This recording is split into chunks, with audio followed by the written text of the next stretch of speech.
Como australiano me siento un poco incómodo porque la iglesia ya se termina a las 12. Hay muchas iglesias en Australia. Yo comencé cuando mi ministerio en una iglesia bien grande y bien inglesa en su manera de ser y yo bien latino en mi manera de ser. Los ingleses caminan de acuerdo a la hora. Los latinos caminamos de acuerdo a las emociones. Entonces me pasaron el púlpito y yo prediqué hasta las 12:30. Después me dieron una retada, a las 12 se termina, hermano. Y yo veía que a las 12 en punto la gente se paraba y se iba. Pero aquí me dijeron, no, pastor, aquí usted puede predicar hasta las 3 de la tarde y los hermanos están felices de ayunar. Muy bien, vamos entonces a la cita que acabamos de leer, el libro de 2 de Corintios, capítulo 5, versículo 17. Esta semana nos hemos explayado en entender el nacimiento en Cristo.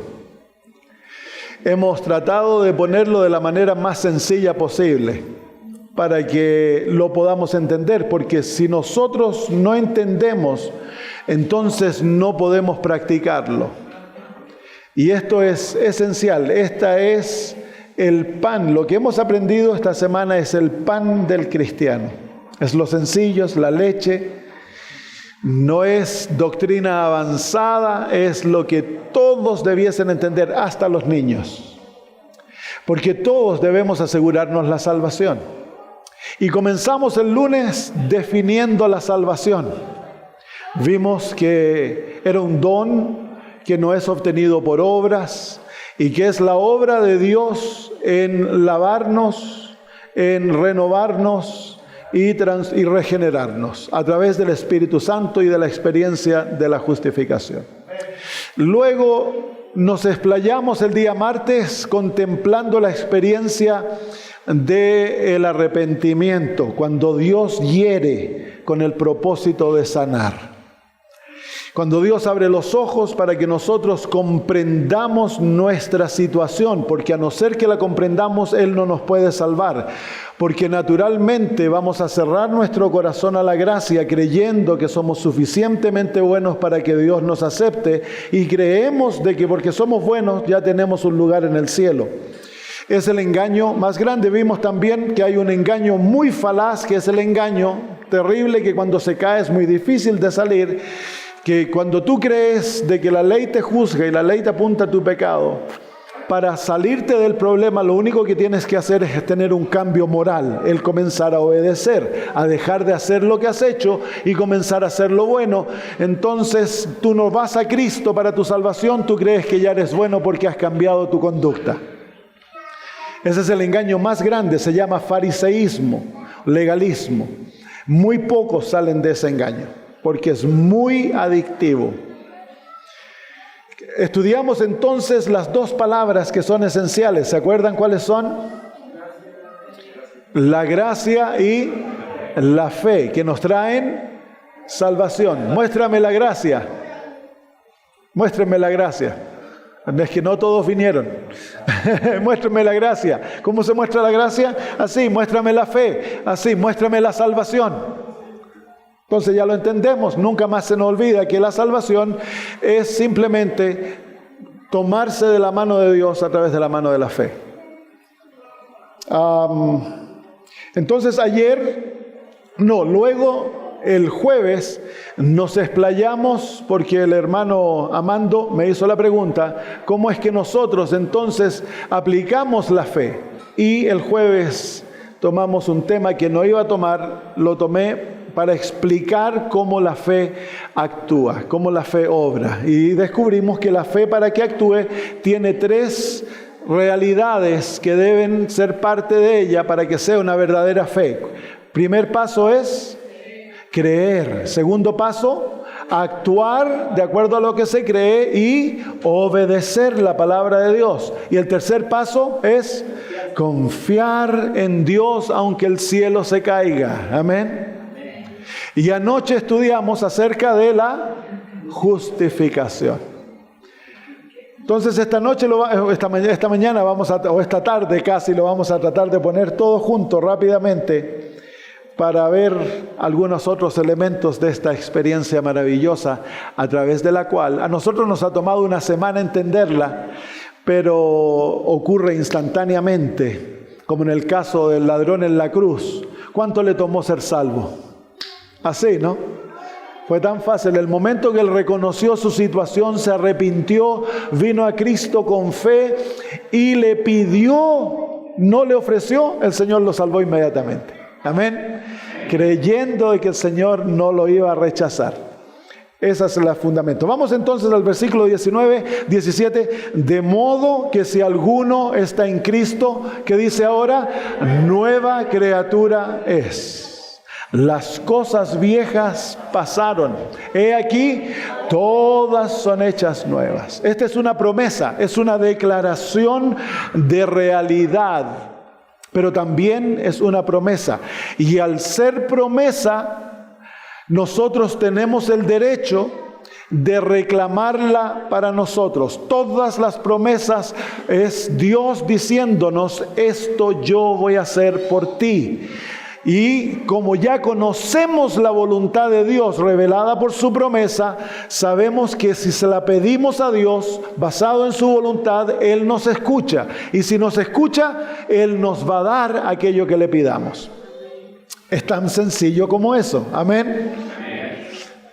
Entonces, toda promesa tiene una condición. ¿Cuál es la promesa? La promesa es de que Dios nos va a hacer criatura nueva, que todo lo viejo va a pasar y aquí tendremos una nueva vida totalmente nueva.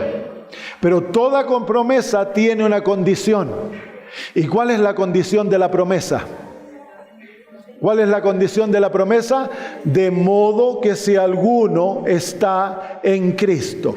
En otras palabras, para que nosotros podamos ser una nueva criatura, para que nuestra vida vieja sea dejada de lado y que Dios nos dé una nueva vida totalmente nueva, debemos estar en Cristo.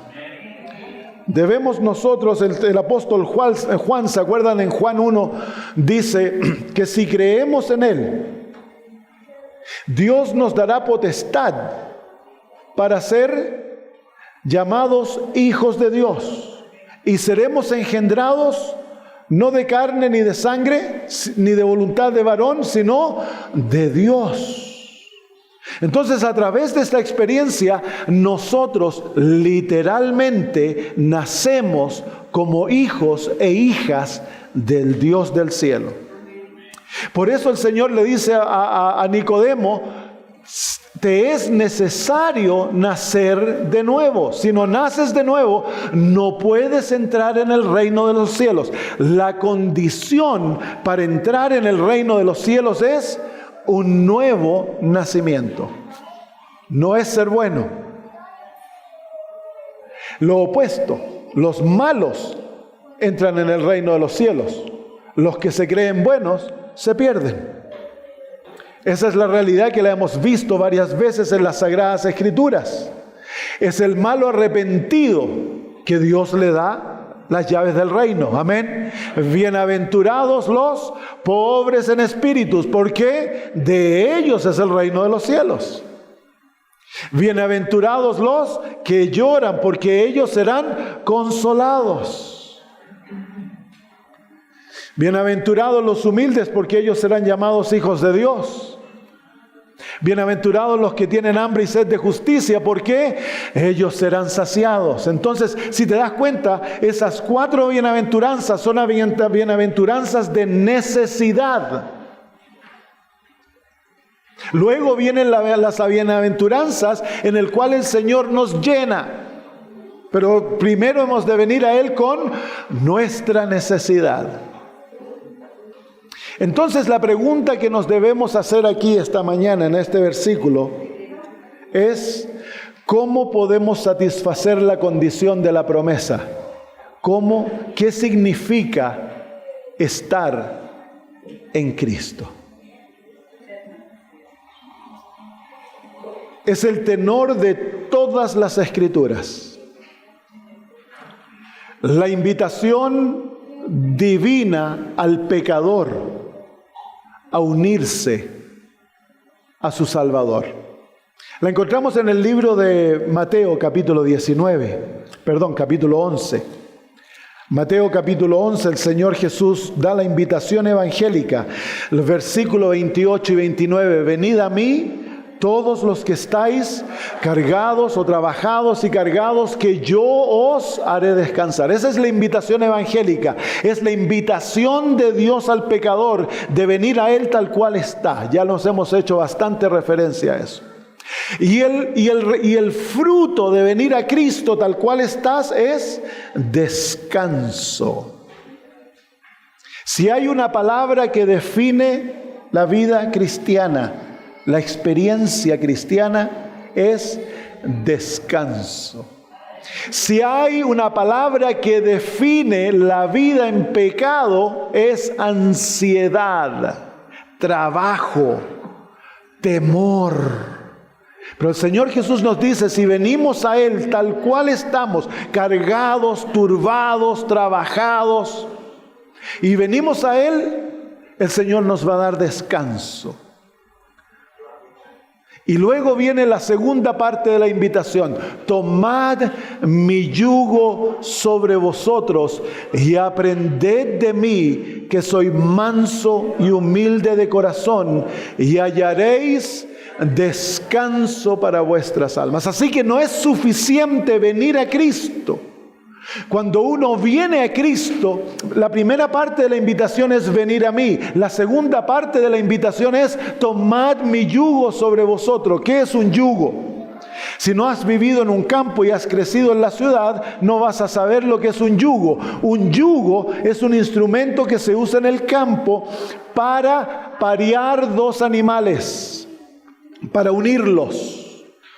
Dos animales que eran independientes el uno del otro, que estaban viviendo sus propias vidas, son llevados a una experiencia en común cuando son unidos por el yugo. El yugo es un instrumento de pareamiento, de unión. Señor Jesús ya está bajo el yugo. Él dice, tomad mi yugo sobre vosotros. El Señor Jesús se ha entregado para unirse a la raza humana. Por eso se hizo ser humano, el Dios del cielo. Se negó a sí mismo, como el apóstol Pablo lo dice en el libro de Filipenses, dice que este sentir sea en vosotros, el cual hubo en Cristo Jesús, el cual siendo como Dios no escatimó ser igual a Dios como cosa que aferrarse, sino que se negó a sí mismo, tomando forma de siervo y haciéndose semejante a los hombres, y hallándose en condición de hombre, se humilló hasta la muerte, y la muerte de la cruz. Ahí se encuentra el yugo. El Dios del cielo voluntariamente toma la raza humana sobre sí, se hace humano y se hace uno con nosotros, y ahora nos invita a que tú y yo nos unamos a Él. Esa es la vida cristiana. El propósito de la vida cristiana es vivir con Cristo. Y el resultado de aquella unión es que seremos mansos y humildes como Jesús. En otras palabras, el ser salvos no es suficiente. Dios te salva para un objetivo. Dios te salva para que te unas con Cristo. Cuando estás unido con Cristo, el objetivo de aquella unión es que llegues a ser como Jesús, manso y humilde de corazón. Amén. En la experiencia del yugo, naturalmente hay una muerte al que se une al yugo. Porque antes del yugo, el animal estaba solito, independiente, hacía lo que quería. Cuando se une el animal al yugo, pierde su independencia. Entonces el yugo es un instrumento de muerte en un sentido. Es un instrumento de servicio. Cuando se unen los dos animales, van a cumplir una labor juntos. Es un instrumento de unión, es un instrumento de muerte, es un instrumento de servicio. El Señor Jesús te dice, yo te levanto los pesos, yo te voy a perdonar, te voy a lavar, te voy a hacer una nueva criatura, pero para vivir la vida cristiana tú tienes que unirte a mí, y para unirte a mí tú tienes que someter tu independencia. En el reino de Dios no existe la independencia, en el reino de Dios existe la libertad. La independencia es el engaño satánico que imita la libertad de Dios, pero la independencia destruye. La libertad de Dios nos da vida, porque en la libertad de Dios estamos unidos a todos. Dios ha creado su reino basado en la unidad. Somos libres, este dedito es libre, pero este dedito es totalmente dependiente a todo el cuerpo. ¿Qué le pasa si este dedito dice, yo estoy cansado de este cuerpo, yo voy a hacer lo que yo quiero, y hace... y se despega del cuerpo? ¿Qué le pasa al dedo? Se muere. La vida de este dedo depende del cuerpo. Es por eso que una persona es bautizada, es inmediatamente traída ¿a dónde? Al cuerpo, y tiene que mantenerse unida al cuerpo. Entonces el yugo destruye tu independencia. El yugo es un instrumento de muerte al yo, porque el yo es independiente. El yo dice, yo no necesito a nadie, no necesito a Dios, yo quiero hacer lo que a mí me plazca, quiero planear mi propia vida, quiero seguir mis propios deseos, quiero ser quien yo soy. Eso no existe en el reino de Dios. La independencia es muerte. Entonces, inmediatamente que te entregas a Cristo, el Señor te va a unir a Él, y tú tienes que voluntariamente someter tu independencia, someter tu yo, para ahora vivir una vida basada en el amor, una vida de servicio, porque el pecado nos hizo egoístas. No, el reino de Dios no es egoísta, ya lo mencionamos en la escuela sabática. El reino de Dios es basado en el amor, y el amor es altruista. El amor busca el bien del otro y está dispuesto a sacrificarse a sí mismo para buscar el beneficio del otro. Por eso el Dios del cielo naturalmente se entregó a sí mismo a morir por nosotros. Es natural para Él. ¿Por qué? Porque Él es gobernado por el amor. Él no busca lo suyo, Él busca lo nuestro. Él está dispuesto a perderlo todo, a morir eternamente para que tú tengas vida eterna. Ese es el amor. Entonces ahora, cuando nos unimos a Él, el yugo es un instrumento de servicio. Eso demanda que tú ceses de vivir para ti, para ahora vivir por la ley del amor y entregarte para la felicidad de otros y la gloria de Dios. Y en esa vida de unión con Cristo, en la cual hay una constante renunciación al yo y una constante dedicación a servir al mundo y vivir para la honra de Dios, viene naturalmente como resultado el carácter de Cristo, mansos y humildes como Él, y en esa vida hay descanso.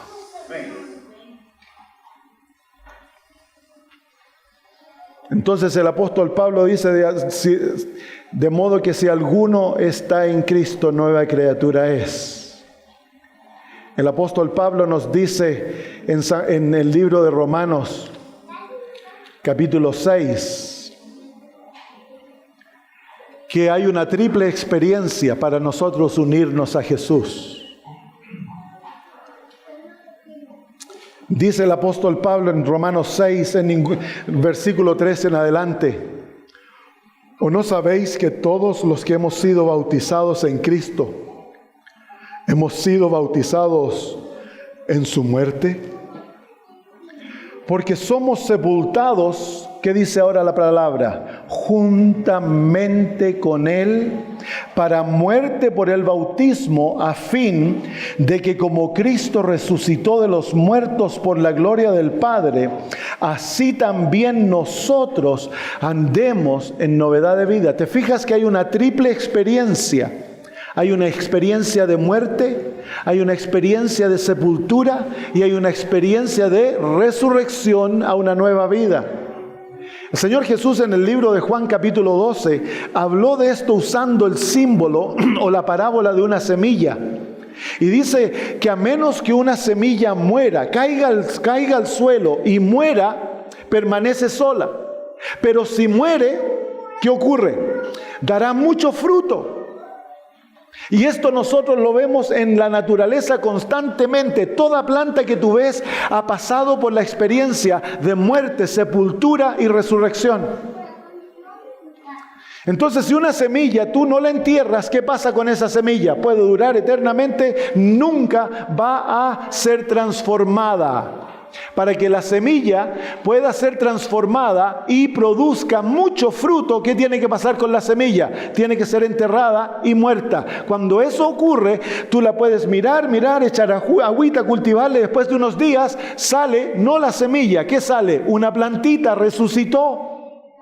Pero ya no resucita como semilla. ¿Cómo resucita? Como una nueva vida.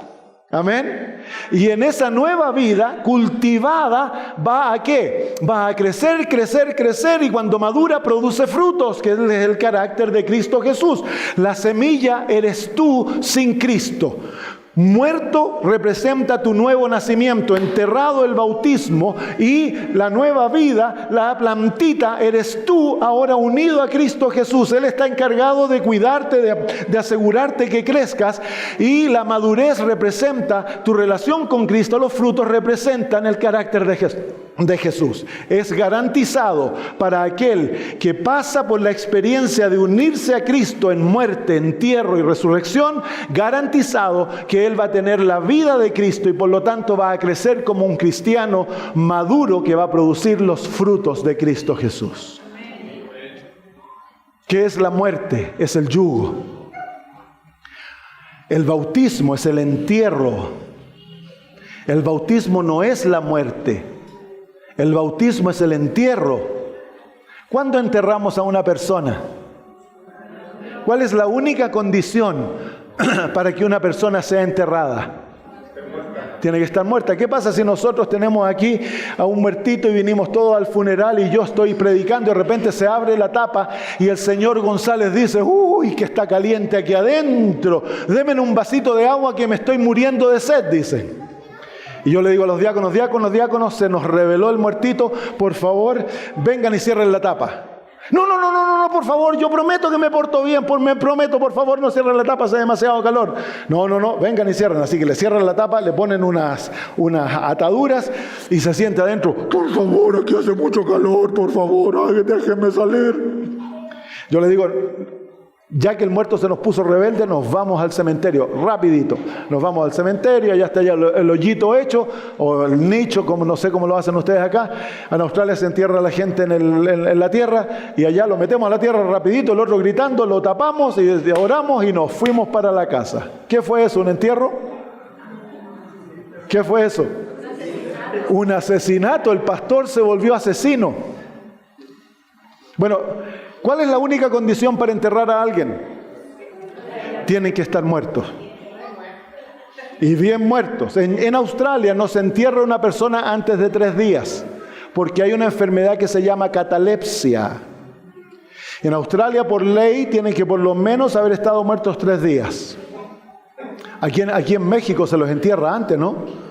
Por lo menos allá en Tabasco, se murió en la tarde, ya el otro día en la mañana lo están enterrando. Bueno, en Australia se espera 3 días para asegurarse que están bien muertos, pues. No queremos enterrar a alguien vivo. En mi pueblo pasó que enterraron a un hombre que sufría catalepsia. No se sabía, por supuesto, lo enterraron y el cuidador del cementerio en la noche escuchó al hombre gritando y rascando las paredes del ataúd. Porque claro, se lo enterraba en nicho, bien fácil escucharlo, así que él no podía sacarlo. Fue corriendo a la policía. A la hora que llegaron, el hombre se había asfixiado, estaba muerto. Entonces queremos asegurarnos que el muerto está bien muerto. ¿Cuál es el entierro espiritual? El bautismo. ¿El bautismo qué celebra?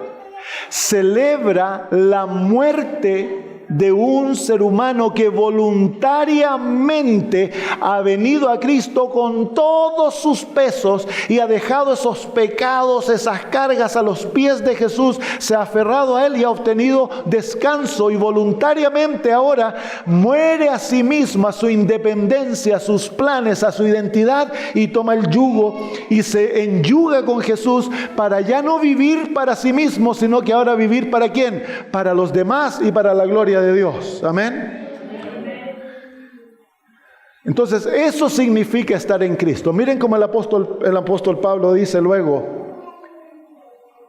versículo 5 dice: porque si fuimos plantados juntamente con Él en la semejanza de su muerte, así también lo seremos en la de su resurrección.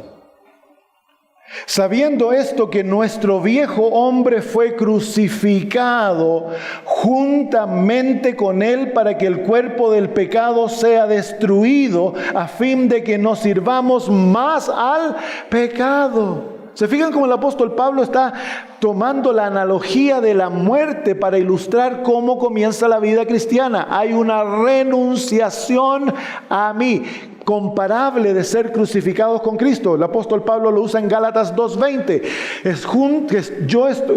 Con Cristo estoy juntamente crucificado. Ya no vivo yo, más vive Cristo en mí. Se fijan que hay una muerte. ¿Cuándo es esa muerte? Al principio de la vida cristiana. Y luego ha de repetirse ¿cuándo? Día a día. El yugo tú no te lo pones una vez y te lo sacas y haces lo que quieres. El yugo es una experiencia que ha de durar ¿hasta cuándo? Hasta cuando Cristo venga. ¿Por qué es que nosotros vemos tanta debilidad en el cristianismo? Es porque los conversos que son bautizados no han muerto. Queremos matarlos en las aguas del bautismo. Bueno, si las aguas del bautismo han de matarlo, debiéramos mantenerlo ahí por unos 10 minutos. El propósito del bautismo es una celebración doble, una celebración de una muerte, una persona que voluntariamente, por amor a Cristo, se entrega su vida totalmente a Jesús para depender de Él totalmente y no más de sí mismo. Es una entrega para no vivir para mí, sino que para vivir para la gloria de Dios y vivir para la felicidad de otros, para servir al mundo. ¿Y dónde comienza esa servidumbre? Comienza en el hogar. El esposo ha de servir a su esposa y la esposa ha de servir a su esposo. El esposo ha de buscar la felicidad de la esposa y la esposa ha de buscar la felicidad del esposo. Cuando vienen los niños se expande el círculo. Luego de ahí el círculo se expande a los vecinos, a la familia más cercana, a los vecinos, los que obran el trabajo. De esta manera un cristiano sería luz donde fuese. Si realmente entramos a la vida cristiana como cristianos, vamos a amar a nuestros enemigos, vamos a poner la otra mejilla. Si nos llevan la capa, les vamos a dar la túnica. Si nos obligan a ir 1 milla, vamos a ir 2. No vamos a buscar vengarnos, vamos a amar, no vamos a odiar. Vamos a ser luz del mundo. ¿Por qué es que no somos así? Es porque nos tiramos al agua pero nunca habíamos muerto. Queremos el poder de Cristo, pero no estamos unidos a Cristo. Vivimos nuestra propia vida, hacemos nuestra propia voluntad, buscamos nuestros propios placeres. La vida nos llamamos cristianos, pero no somos cristianos. Porque para ser cristianos tenemos que estar unidos a Cristo. Y para estar unidos a Cristo hemos de venir a Él sin buscar descargarnos nosotros mismos. Hemos de dejar nuestras cargas y aferrarnos a Cristo Jesús, unirnos a Él. Él es nuestra salvación. Hemos de depender de Él tan solo. Él ha de ser nuestra vida. Hemos ahora de vivir nuestra vida para la gloria de Dios y la felicidad de los otros que nos rodean. Eso demanda el olvidarnos de nosotros mismos. Como el pastor Richard Wurmbrand cuenta, un pastor luterano, que cuando llegó el comunismo a Rumania fue tomado. Si quieres leer o ver la película, se llama Torturado por Cristo. Es de la vida real. Yo no veo otras películas, solamente historias cristianas de la vida real. Y este hombre, hay otra película de la historia de su esposa, Sabina. Yo te conté la historia de la esposa, cómo perdonó, o no la conté aquí, la conté en una casa. Bueno, te cuento la historia de él, cómo él es llevado a una cárcel por su fe, se opuso al comunismo y fue llevado a la cárcel, pasó 16 años en una cárcel, torturado casi diariamente. Él muestra cómo le metían fierros calientes en su cuerpo, cómo lo torturaban, lo colgaban y le golpeaban los pies hasta que le sangraban. Diariamente lo experimentaron por 16 años. Cuenta la historia de cómo un pastor de otra iglesia le trajeron a su hijo, lo colgaron de los pies y le dijo: niega a Jesús. Y el hijo le dijo: papá, no niegues a Jesús, yo voy a morir, pero quiero morir con el recuerdo de que tú no negaste a Cristo. Y mataron al papá, al hijo, delante del papá, a golpes. Le reventaron la cabeza. Él dice que sabían cuándo era el sábado, porque se escuchaba a los adventistas gritar porque estaban siendo torturados. Dice que en esa cárcel se experimentó un amor como nunca antes se la había experimentado. Un amor por los torturadores. Ellos decidieron amar a aquellos que los hacían sufrir. Cuando los estaban torturando, ellos les estaban testificando, hablando del amor de Dios para ganarles el corazón. Él cuenta la historia de una muchacha joven, cristiana, que fue llevada a la cárcel y la torturaban. La tortura quiere decir violación de todo lo que te imaginas. Y la muchacha al que lo torturaba le decía: qué lindas manos tienes. ¿Cómo me gustaría ser tu esposa para que esas manos me acariciaran y no me golpearan?, le dice. Qué lindos dientes tienes, qué lindos labios. En vez de maldecirlo, esta muchacha alababa a su torturador, y un día el torturador tiró las herramientas de tortura al suelo y le dice: yo quiero tener a tu Dios. ¿Cómo es posible que yo llevo meses torturándote y nunca me has maldecido? Todo lo que me dices es que yo soy lindo, que soy bueno. Yo quiero tener a tu Dios. Así que ella le dio el evangelio, y como no había nadie más que lo bautizara, ella lo bautizó en la cárcel. Eso es cristianismo. Richard estaba con tuberculosis, abandonado en una de lo que se llamaba hospital en la cárcel. A un lado estaba muriendo uno de sus compañeros, un pastor, por las torturas que se le habían dado. Al otro lado estaba muriendo el torturador que había torturado a este hombre, y que producto del testimonio de este hombre, él también había declarado a Cristo esa tarde, y lo agarraron, lo torturaron hasta que muriera. Entonces Richard le pregunta: hermano, ¿tienes fe? ¿Vas a morir? ¿Crees en Jesús? ¿Te has entregado a Cristo, hermano?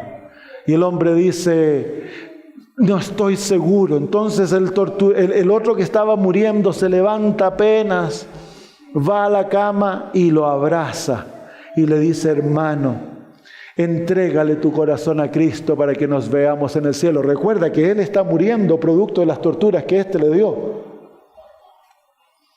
Y ahora está trabajando con su alma para que se entregue a Jesús. Ambos murieron esa noche en Cristo Jesús. Eso es ser cristiano. El profesar creer en el sábado sin tener el amor de Cristo en el corazón es mera teoría, formalismo que no tiene poder. El pagar un diezmo sin haber tomado el yugo de Cristo sobre nuestros cuellos y ser crucificado con Cristo para vivir para la felicidad de otros, cueste lo que cueste.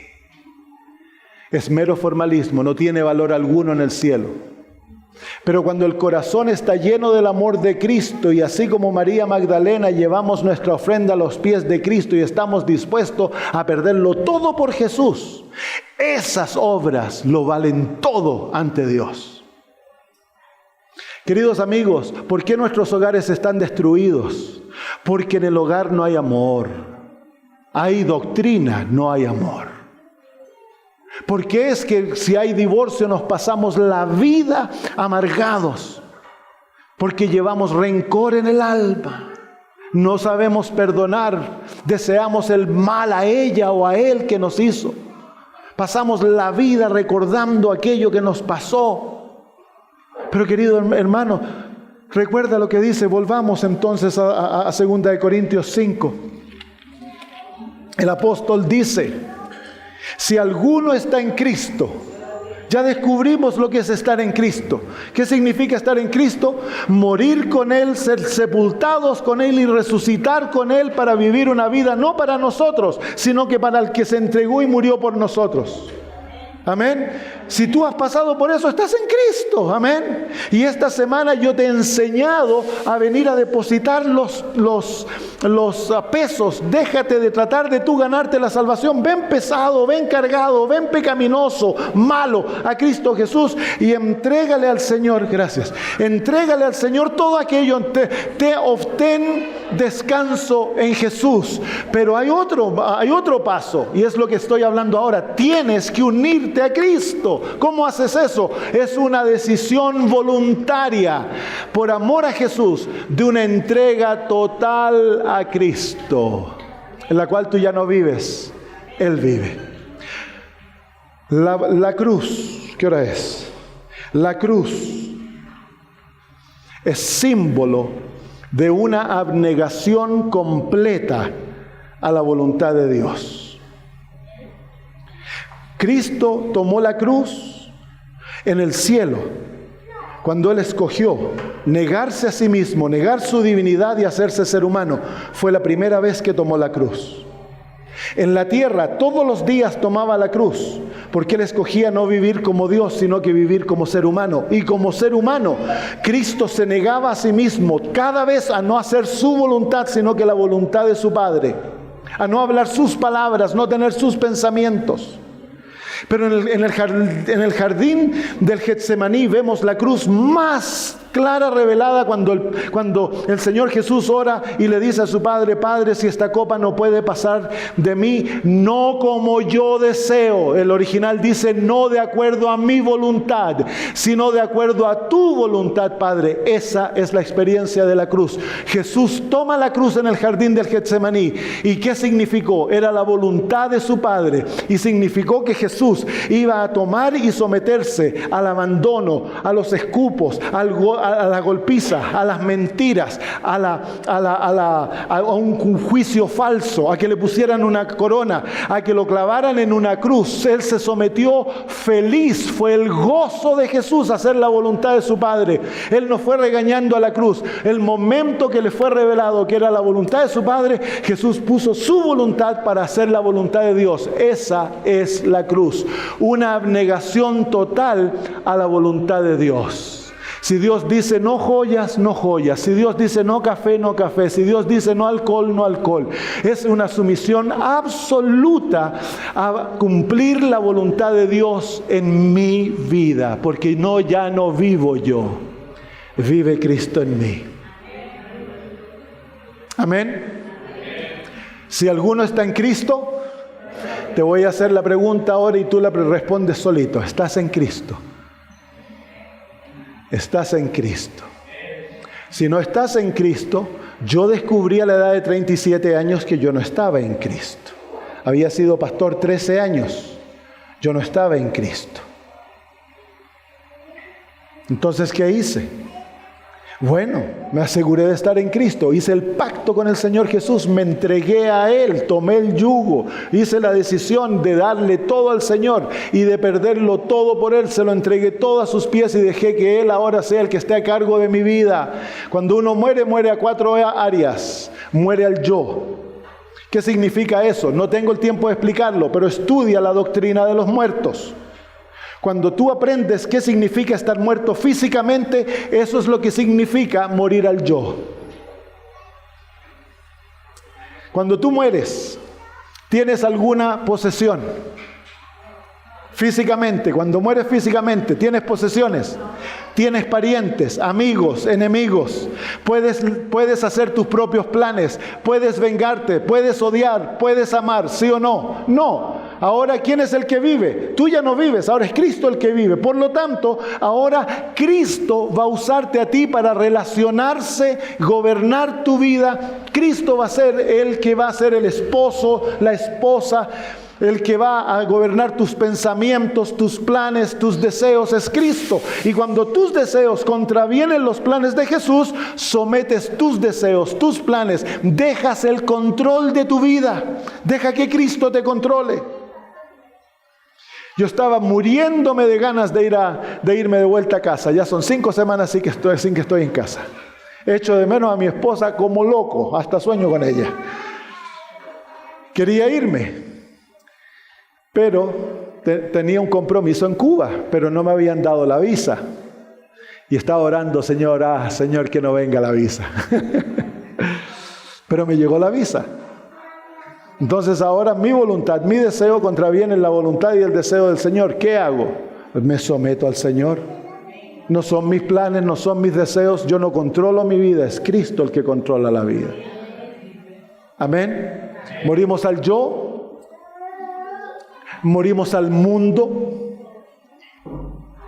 morimos al pecado y morimos a la ley. En esa muerte, la ley ya no te condena, el mundo ya no te atrae.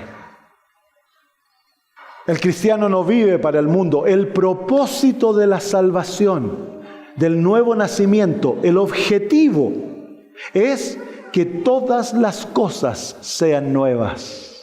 Es nuestra santificación, que seamos mansos y humildes como Cristo. Ese es el propósito de nuestra vida nueva. Amén. Entonces, en el nuevo nacimiento, tú naciste, claro, pero eres chiquitito. A nosotros nos gustan los bebés, qué lindos que son los bebés, pero si un bebé siempre se queda bebé, nos preocupamos, ¿no? Hay cristianos que siempre quieren ser bebés. Lo único que quieren es que el Señor los perdone y quieren vivir en la justificación.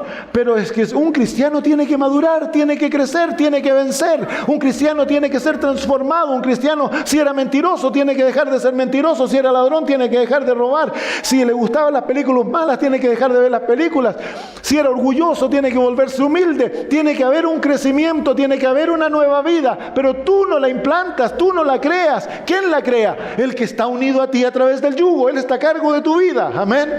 Tú estás sometido para que Cristo te pueda controlar, Cristo pueda hacer su voluntad, Cristo te pueda llevar por los caminos que Él escoge, porque Él es el que sabe. Tú estás ciego, Él es el que ve. Hay que confiarlo a Él totalmente para que Él, a cargo de tu vida, pueda llevar a cabo la gran obra, la mayor obra, la santificación, que es implementar en tu vida lo que Dios te dio a través de la justificación. ¿Qué te dio Cristo? ¿Qué aprendimos anoche? Dios te da en la justificación todo su carácter. Te es otorgado a ti como un don. Y tú te encuentras completo. A través de la justificación, tú compareces ante Dios completo, perfecto, inmaculado, sin mancha. Nunca has pecado. Ante los ojos de Dios el Padre te declara todo eso, perfecto, santo, puro. ¿Por qué? Porque Él te ha dado su carácter, el carácter de su Hijo. Entonces ya compareces así. Y esa experiencia de la justificación te transforma y te vuelve justo. Pero tú no sabes cómo vivir una vida justa. Entonces el Señor ahora te lleva de la mano y te comienza a crecer en Cristo. Él ya dijo, tú no eres enojón. Pero resulta que sí eres enojón. Pero Dios te ha declarado que ya no eres enojón. Entonces ahora, a través de la santificación, Él te va a enseñar a no enojarte. Amén. Amén. Señor ya te dijo, tú no eres orgulloso, porque mi hijo no era orgulloso, yo no te veo orgulloso. Entonces ahora el Señor te va a tomar y te va a dar la victoria sobre el orgullo. Si estabas adicto, te va a limpiar de la adicción. Si eras inmoral, te va a limpiar de la inmoralidad. Te va a poner odio en el corazón sobre esas cosas. Te gustaban las películas, el baile, la tomatera. Te gustaban todas esas cosas. Ahora lo vas a comenzar a odiar. Eso se llama santificación. Y ese es el propósito de la salvación. Es tener un pueblo santo, sin mancha, sin arruga. Un pueblo que odia el pecado. Un pueblo que vence el pecado. Un pueblo que vive victorioso. Amén. Pero para poder alcanzar eso, tienes que estar unido a Cristo, amén, totalmente sometido a Él, entregado y vivir amor. El apóstol Pablo dice: yo muero diariamente, todos los días. ¿Qué significa esto? ¿A ti te gusta el café? Y el pastor dice: pero pastor, ¿qué le da con el café? Lo uso porque es algo tan pequeño, pero está en contra de la voluntad. Los adventistas que saben acerca de la reforma pro salud saben que Dios nos ha enseñado a no tomar café. Te gusta el café y vas al supermercado, al súper, a comprar, y pasas por donde están el café. Y el yo te dice: agárrate un cafecito. ¿Sí? O te gustan las modas inmorales. Te gustan a lo mejor andar con el escote bien bajo, las faldas bien cortas. Y vas a comprar y dices: ay, que me gusta ese vestido, me gusta. El yo te dice: cómpratelo, sé libre, haz lo que a ti te gusta. ¿Cierto? ¿Sí o no? Me gustan las joyas, el hombre quiere andar con una gargantilla. Estoy usando lo pequeñito para ilustrarlo, no lo complicado, porque hay cosas mucho más grandes en la vida cristiana que esto, ¿sí o no? Es peor ser orgulloso que andar con aritos, pero ambos reflejan una realidad del corazón, que el corazón está en rebelión y es idólatra. Entonces tú vas mirando el café y dices: qué rico el café, que me muero de ganas de tomarme un cafecito. ¿Quién está hablando? ¿Jesús o el yo? El yo, pues. ¿A quién le vas a hacer caso? Entonces, en ese momento tú puedes tomar el café. ¡Ah, qué rico! Pero el Señor te va a hablar y te va a decir: hijo, no debieses tomar café. ¿Te pasa que escuchas la voz del Señor cuando vas a hacer lo malo, sí o no? ¿Quién? Esa es la voz de Jesús. Si tú aprendes a escuchar esa voz y ser obediente, la vas a escuchar de todos lados. Cuando yo te digo: el Señor me dijo, es esa impresión en el corazón que yo he aprendido a escuchar y la obedezco, y entonces se va haciendo más clara, más clara. Si la desobedeces, se vuelve confusa. Entonces, aquí viene la muerte diaria. Tú dices: a mí me encanta el café, pero a Jesús no le gusta. Por lo tanto, no voy a tomar café. Señor, yo te entrego ese hábito, ese deseo. Tu voluntad, no la mía. Chao café, y sigues caminando. ¿Ves la falda? Te la pones, vas al espejo, las piernas se te ven lindas, pero también arriba, el escote revela mucho. Y tú dices: me encanta. Pero el Señor Jesús dice: hija, a mí no me gusta. ¿Qué vas a hacer? Ahí viene la oportunidad de morir al yo. Entonces se dice: Señor, a mí me encanta, pero no de acuerdo a lo que yo deseo. Lo que tú deseas, Señor. Te la sacas, la cuelgas y búscate otra cosa. Amén. Mira, una vez, como yo les he contado, yo vivo por fe. Una vez andábamos re pobres, no teníamos plata. Y teníamos que pagar arriendo, comprar comida. Y no habían entrado donaciones por días, semanas. Nada, ni un centavo en la cuenta. Y llego a la iglesia una noche, un viejito se acerca a una reunión de oración y me dice: pastor, quiero darle esto, y me pasa $200. Yo, ay, $200. Digo: qué lindo, me lo meto en el bolsillo. Y me voy, pasa la reunión de oración, me voy contento, me subo al auto y voy manejando, y el Señor me habla y me dice: esos $200 no son para ti. Quiero que se los vayas a regalar a tal persona de la iglesia. Y yo digo: pero Señor, si yo los necesito. Y aceleré más rápido para escaparme, tratando de dejar la conciencia atrás. Hijo, ese dinero no es para ti. Quiero que se los vayas a dar. Y me da el nombre, y yo sabía dónde él vivía. Ay, más rápido todavía, tratando de arrancarme. Llegué a la esquina, no venía nadie. Yo salí apretando, como decimos los chilenos, apretando cachete. Pero no me dejó, así que ya iba manejando y le digo, ya Señor, le digo, es tu dinero, no es mío. Así que me di la vuelta, fui, golpeé la puerta. Fueron los $200 más duros de haber dado alguna vez en mi vida. Y abrió, salió el hermano y le dice, mira, el Señor me envía, me acaban de dar este dinero, el Señor me envía, te lo doy a ti, porque tú lo necesitas. Y estaba desempleado, estaban pasando terribles circunstancias. Entonces eso es negarse a sí mismo, el escoger libremente hacer la voluntad de Dios. Amén. Esa es la cruz. Amén. Y para ser cristianos tenemos que estar bajo el yugo. Si alguno está en Cristo, eso es presente. No si alguno estaba en Cristo, si alguno está en Cristo.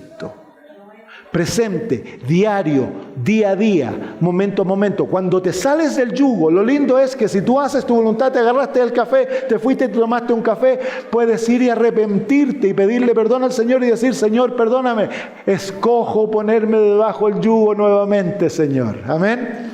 Eso es lo lindo con el Señor. Si alguno está en Cristo, nueva criatura es. Las cosas viejas pasaron y aquí hay una libertad maravillosa. Y quiero detenerme un poquitito aquí. Si yo morí con Cristo, las cosas viejas pasaron. Si yo he muerto con Cristo, ¿dónde quedó el viejo hombre? Enterrado en las aguas del bautismo. Para eso es el bautismo. Yo fui abusado sexualmente cuando tenía 5 años. Ya les conté la historia. Pero yo ya no soy el abusado. ¿Por qué? El abusado quedó enterrado en las aguas del bautismo. ¿Sí o no? Amén. Entonces ahora yo no me considero abusado, yo me considero libre. Entonces yo le puedo decir al Señor, Señor, úsame ahora. Aquello que Satanás usó para destruirme, úsalo en mi vida para hacer una bendición para aquellos que no han descubierto el secreto de la libertad. La muerte trae libertad. Amén. Entonces, si tú fuiste borracho, ¿dónde quedó el borracho? Ahí, cuando Satanás te dice, oye, tómate una copita, ¿qué va a hacer? No puedo, porque ese ya murió. Si tú le pegabas a tu esposa, ese golpeador quedó ahí, el abusador quedó ahí. Ahora, ¿qué pasa? Cuando sales de las aguas del bautismo, has sido resucitado a una nueva vida. Ya no eres golpeador, ya no eres abusador, abusadora. Tú ahora eres una nueva criatura. Todo ha sido hecho nuevo. Amén. Y por fe tienes que aferrarte a esa realidad y decir, Señor, tu palabra lo dice, por lo tanto es. Amén. Amén. Amén. Entonces esta mañana vamos a tener un bautismo. Y esta chica, para bautizarse, ha tenido que tomar un paso de sufrimiento, porque ha tenido que hacerlo sin el apruebo, el apoyo de sus padres, Fernanda. Ella está muriendo a sí misma.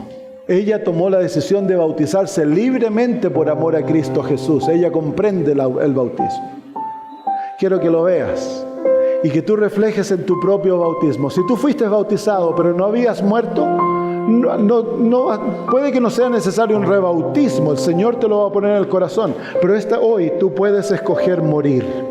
Amén. Tú puedes escoger tomar el yugo, decirle al Señor, Señor, hoy yo quiero ser crucificado contigo. Te entrego todo mi ser, todo lo que soy te lo doy, es tuyo. Un pacto completo con Jesús. Y si nunca has sido bautizado y hoy haces ese pacto con Cristo, puedes hacer la decisión de bautizarte hoy. Te voy a llamar una vez que sea el bautismo. Una vez que el bautismo se lleve a cabo, voy a apelar nuevamente a ti. Quiero que medites. Cuando el bautismo se esté llevando a cabo, vas a sentir la voz de Jesús llamándote a que tomes tu decisión hoy. No es necesario que seas bautizado hoy, pero puedes tomar tu decisión hoy. Así que, pastor, pase nomás, vengan a limpiar esto, a sacar estas cosas para que seamos partícipes de esta ceremonia tan maravillosa que es la muerte, el entierro de alguien que ha muerto en Cristo Jesús. Amén.